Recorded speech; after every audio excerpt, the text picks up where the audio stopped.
The disappearance of the Walker family. It was a quiet town in the Midwest where the Walker family lived. A family of 4, known for their peaceful nature and close-knit relationship. They resided in a large, isolated farmhouse surrounded by dense woods. Their home was both their sanctuary and their prison. They were new to the area, having recently moved from the city to escape the chaos of urban life and reconnect with nature. Little did they know that their new beginning would turn into a nightmare. The trouble began on an ordinary summer evening when Thomas Walker, the father, ventured out to check the property. The woods surrounding their home were thick, almost unnaturally so, and locals spoke of strange occurrences in those woods.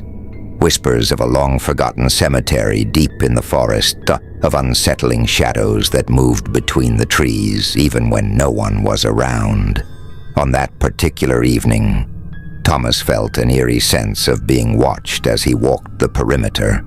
He dismissed it, blaming it on his overactive imagination. He turned back to the house as the sun dipped below the horizon, but as he approached the front door, he felt an overwhelming urge to look back. To his horror, he saw a figure standing in the distance, pale, almost translucent, with eyes that seemed to pierce through him.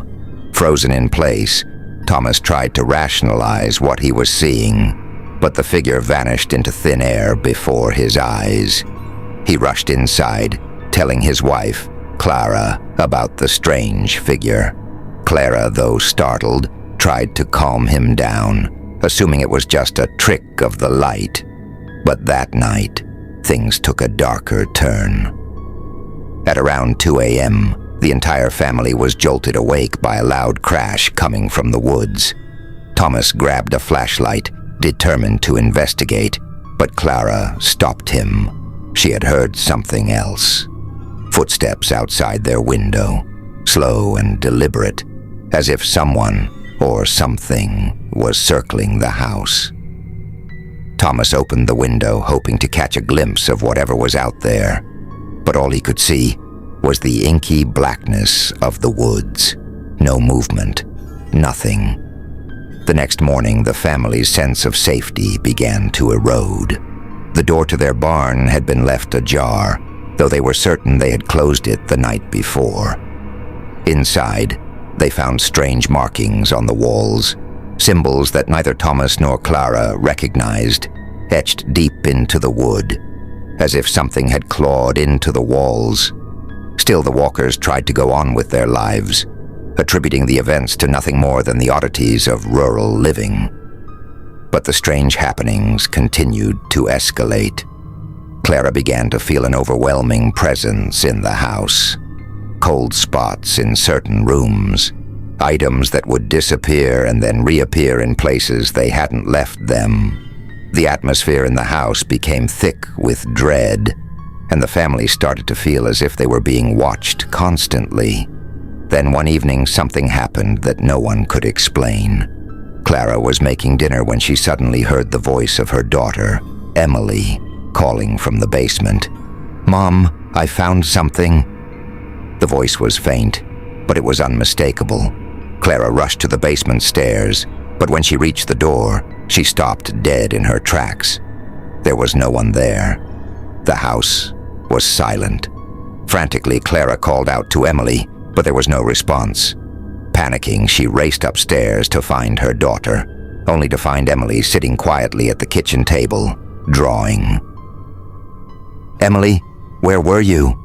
Clara demanded, her voice trembling. "I was just here," Emily replied, looking confused.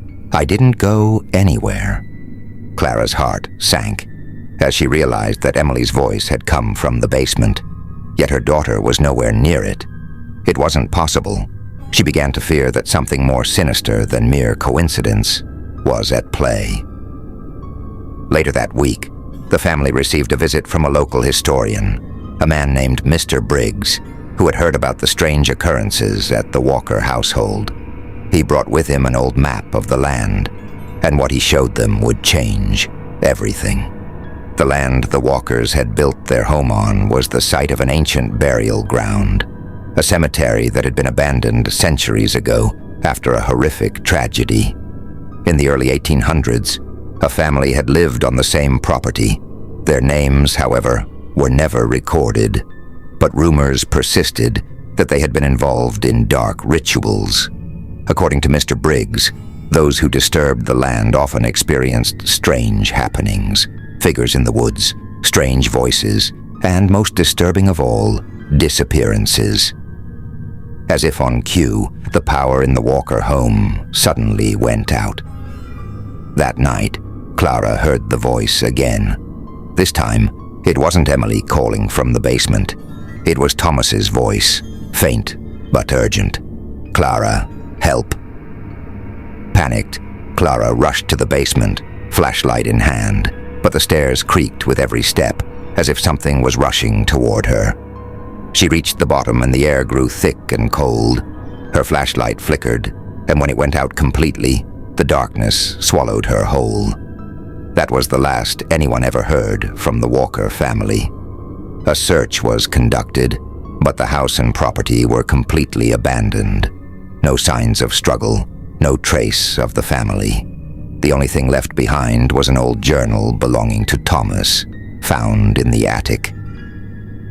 In it, he described the growing sense of unease, the figures in the woods, and the strange feeling that something was coming for them. He wrote, "Whatever it is, it's waiting for us. I'm not sure how much longer we can stay here." Years later, the house was demolished, but locals still speak of the Walker family's tragic disappearance. They say that on quiet nights, you can hear footsteps circling the foundation of the old farmhouse and the faintest sound of a voice calling out from the woods, asking for help. But no one ever answers. Months after the Walker family's disappearance, the farmhouse stood eerily silent, abandoned like a monument to fear. Despite the efforts of law enforcement and the local community, no clues emerged to explain what had happened. The house, still filled with the Walker family's belongings, was left untouched, almost as if the family had simply vanished into thin air. But for those living in the surrounding area, the story was far from over. The farmhouse became infamous, a magnet for thrill seekers, ghost hunters, and the occasional brave or foolish individual looking for a scare. Among them was Abigail Marks, a young journalist with a penchant for unraveling mysteries. She had heard of the Walker family's story and saw it as the perfect subject for her next article. "There's always a logical explanation," Abigail assured herself as she drove up the overgrown dirt road leading to the farmhouse.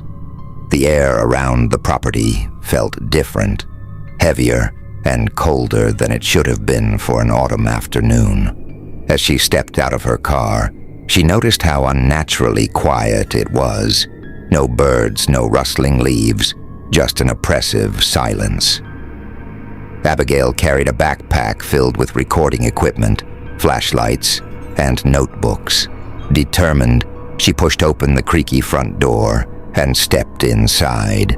The interior was exactly as the Walkers had left it. Plates still on the dining table, a child's drawing pinned to the refrigerator, and a thin layer of dust covering everything. What struck Abigail immediately was the atmosphere.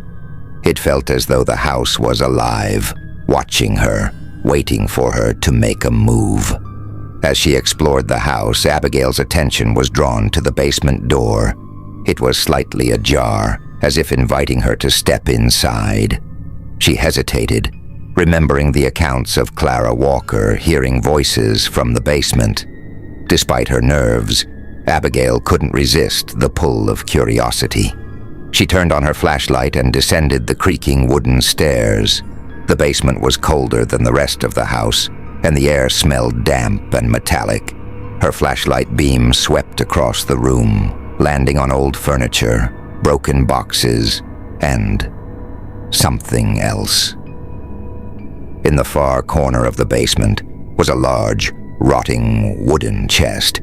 Its hinges were rusted, but the markings on its surface immediately caught her attention. Symbols, identical to the ones etched into the walls of the barn, were carved deeply into the wood.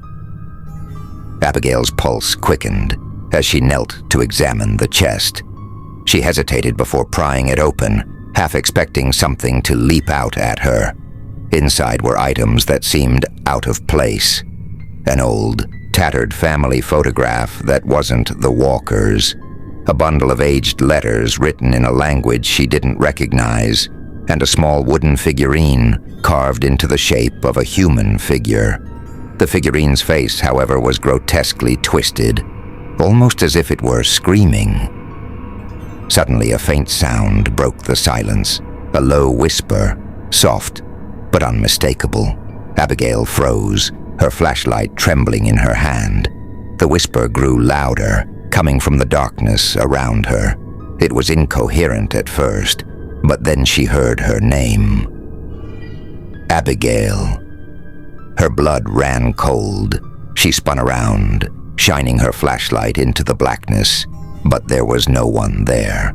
She backed away toward the stairs, clutching the figurine and letters.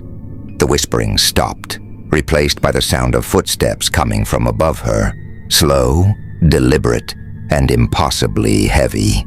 Someone, or something, was in the house. Abigail bolted up the stairs, her heart pounding. When she reached the top, the front door was wide open, and a man was standing in the doorway. He was tall, with unkempt hair, and a wild look in his eyes. He wore clothes that looked decades out of date, and his voice was hoarse when he spoke.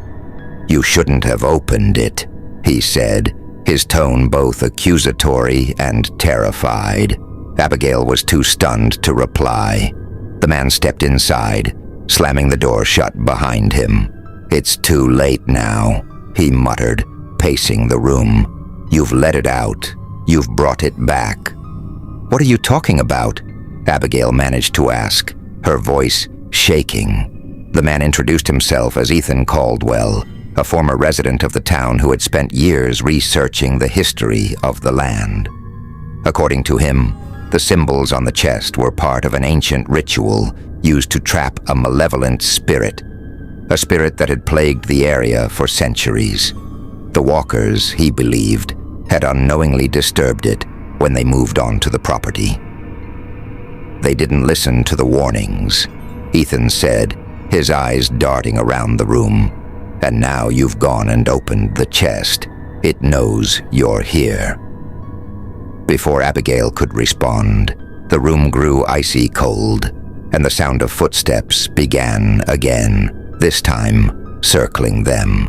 The lights flickered, and the shadows on the walls seemed to come alive, stretching and twisting unnaturally. Ethan grabbed Abigail by the arm. "We have to leave, now." As they ran toward the front door, the house seemed to resist them. Doors slammed shut, and the walls groaned as if the house itself were alive. Abigail felt an unseen force tugging at her, pulling her back toward the basement. When they finally burst outside, the oppressive atmosphere lifted, but only slightly. Ethan led Abigail to his truck, muttering about how the spirit would follow them now, how it wouldn't stop until it claimed what it wanted. "What does it want?" Abigail asked, her voice trembling. Ethan looked at her with haunted eyes. "It wants you." Over the following weeks, Abigail began to experience the same phenomena that the Walkers had described.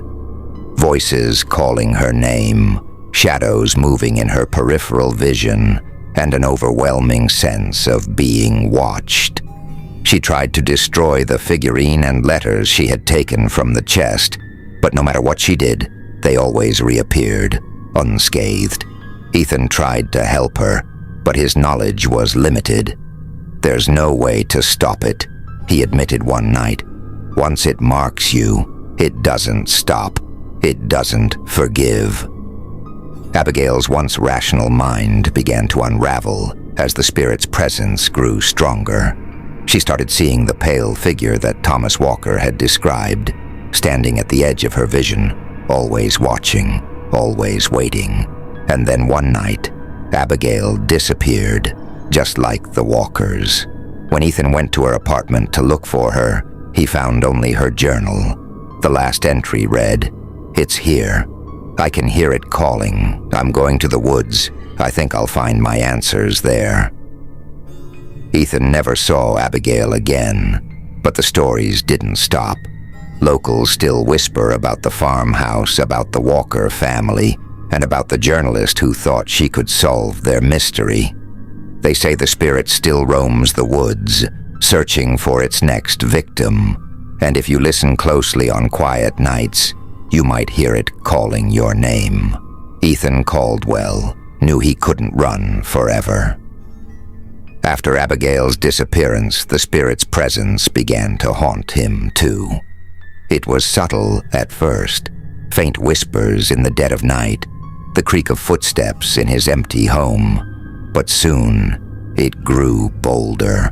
Lights flickered uncontrollably, and shadows danced on the walls as if mocking him. He realized the spirit had marked him as well. Desperate for answers, Ethan returned to the farmhouse. He brought with him a priest, Father Gregory, who specialized in exorcisms. Though skeptical at first, Father Gregory agreed to help after hearing Ethan's detailed accounts of the spirit's torment. The two men stood before the decrepit farmhouse, its windows dark like hollow eyes. As they stepped inside, the air felt heavy, and the door slammed shut behind them with a deafening finality. "This house reeks of evil," Father Gregory muttered, clutching his rosary tightly. "We're not dealing with just any spirit. This is something ancient." Ethan and Father Gregory headed straight to the basement. Ethan had done his research. There were mentions of rituals performed on the land centuries ago, rituals meant to summon or imprison something malevolent. Whatever the Walkers had disturbed, it had roots in the past, tied to the land itself. The chest was still there, sitting in the corner as if waiting for them. The strange symbols etched into its surface seemed to glow faintly, pulsing like a heartbeat. Father Gregory inspected the chest closely, whispering prayers under his breath. "These symbols, they're not meant to protect. They're meant to bind," he said, his voice trembling. "Someone tried to trap this spirit here, but the seal was broken. The Walkers, they were just in the wrong place at the wrong time." Ethan's stomach churned. If the spirit's free now, can it be stopped? Father Gregory didn't answer. Instead, he began to prepare for a ritual, one meant to banish the spirit back to wherever it had come from. Candles were placed in a circle around the chest, and the priest began chanting in Latin, his voice echoing through the basement. At first, nothing happened, but then the air grew icy cold, and the faint sound of whispering began to fill the room. The whispers grew louder, transforming into guttural screams.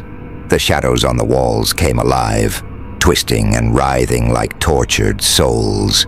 Ethan felt something brush against his shoulder, a cold, invisible hand. He spun around, but there was nothing there. "Father, hurry!" he shouted, his voice cracking with fear. Suddenly the chest flew open, and a blinding light poured out. The screams grew deafening as a dark humanoid figure began to emerge from the chest. Its body was made of shadow, but its eyes burned like hot coals. The spirit had been summoned. Father Gregory stood firm, holding up his crucifix. "In the name of the Lord, I command you to return to the abyss," he bellowed. The spirit recoiled slightly, but it didn't retreat. Instead, it began to speak in a deep, guttural voice. "You cannot banish me. I am bound to this land, as are you now." It turned its fiery gaze on Ethan, and he felt an overwhelming wave of despair wash over him. The spirit seemed to know his every fear, his every regret. "You think you can fight me? You are nothing but a thief, just like the others. What do you want from me?" Ethan shouted, his voice breaking.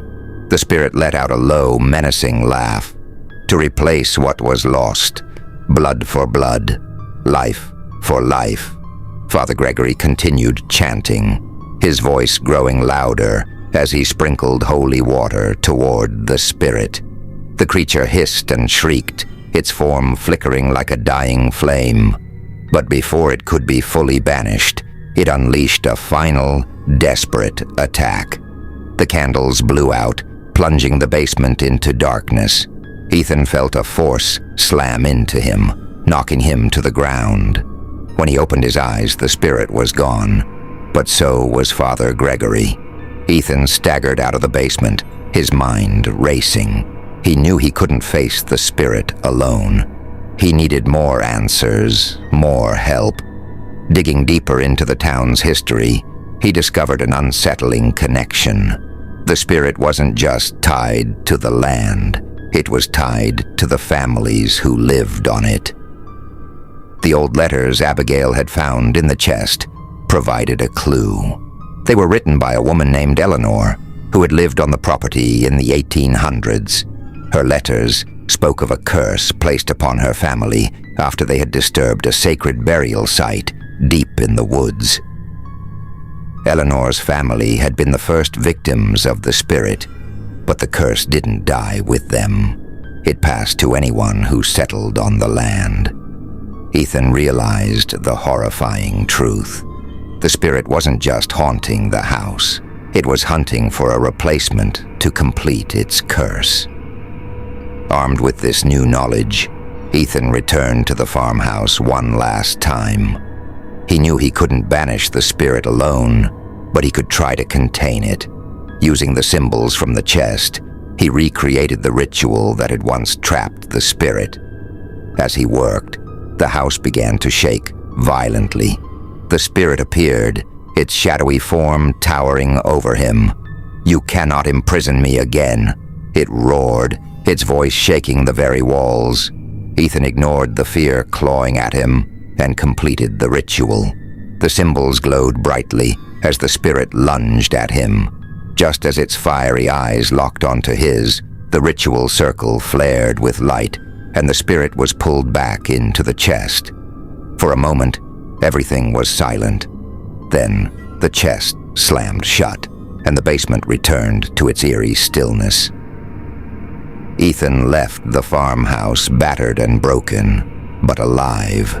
He sealed the property and reported it to authorities as unsafe, ensuring no one would ever step foot there again. Yet, deep down, he knew the spirit wasn't truly gone, just dormant, waiting for the next unfortunate soul to disturb its rest. As for Ethan, he disappeared from town shortly after, leaving behind only a cryptic note. "The curse isn't over. It's never over.